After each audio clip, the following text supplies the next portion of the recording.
অদ্ভুত কন্ট্রোলিং আমি আমার লাইফে দেখি। হ্যাঁ, আমিও শিওর তুমিও দেখো মাই। কারণ দেখবা কিভাবে, এটা তো আগে বের হয় না। এটা নতুন একটা ভাইরাল কন্ট্রোলিং বের হয়েছে, যেটা কিনা মোটামুটি সবাই ট্রাই করছে। আমার কাছে এই জিনিসটা খুবই হাস্যকর লাগছে। হাস্যকর কেন লাগবো না? দেখো তো, এই ঠোঁটের বাহিরে সব লিপ লাইনার দিয়া কন্ট্রোলিং করতেছি, কিন্তু ঠোঁটের ভিতরে কিছুই নাই। তারপরে নাকটা কি অদ্ভুত ভাবে কন্ট্রোলিং করছে, অনেকটা মেও মেও টাইপের, মানে বিড়াল টাইপের। তো যাই হোক, এই ধরনের অদ্ভুত কিছু ট্রাই করতে আমার ভীষণ ভাল লাগে। মানে এই কন্ট্রোলিংটা কইরা কি রেজাল্ট পাওয়া যাইব, বা এটার মানে কি, মানে কি কারণে আমরা এটা করতেছি, এটা আমি আসলে বুঝি নাই। তোমরা যদি কেউ বুঝা থাকো তাহলে অবশ্যই কমেন্ট করে জানাইবা।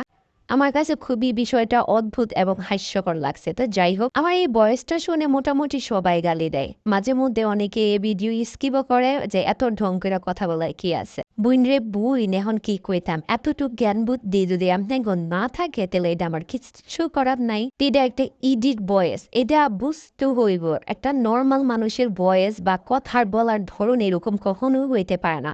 হয়তো সে, মানে কি বলবো, অন্য গ্রহের প্রাণী। আর আমি সুন্দর মতনই কথা কইতেছি, কিন্তু বয়েসটা আমি একটা ইফেক্টে লাগাইছি। ইফেক্ট বয়েস, ইডিট বয়েস। নর্মালি এমন করে কেউ কথা কয় না। তো এটা না বুঝা না হই না আন্তা যে উল্টাপাল্টা কমেন্ট করে যে বোন, তো আসলে কি কইতাম। তো যাই হোক, এখন আমি আমার কাজে ফিরে আসছি। জাস্ট দেখেন, আমি যে কেন দিকে এই কথাটা কইছি, যে এই হ্যাকটার মানে কি আমি বুঝি নাই। আপনারা বুঝলে কমেন্ট করেন।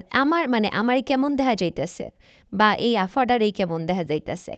মানে কোনো কিছু হলো, এটা মানে কি কারণে এই জিনিসটা করলো না করলো আমি কিছুই বুঝি না। আমার কাছে যতটুক মানে একটু চেঞ্জ লাগতেছে, আমার ঠোঁটগুলো একটু মোটা মোটা লাগতেছে।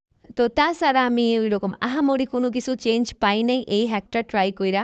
তারপর যদি এইভাবে কন্ট্রোলিং করার পর যদি লিপস্টিক দিত, তাও একটা কথা ছিল সত্যি।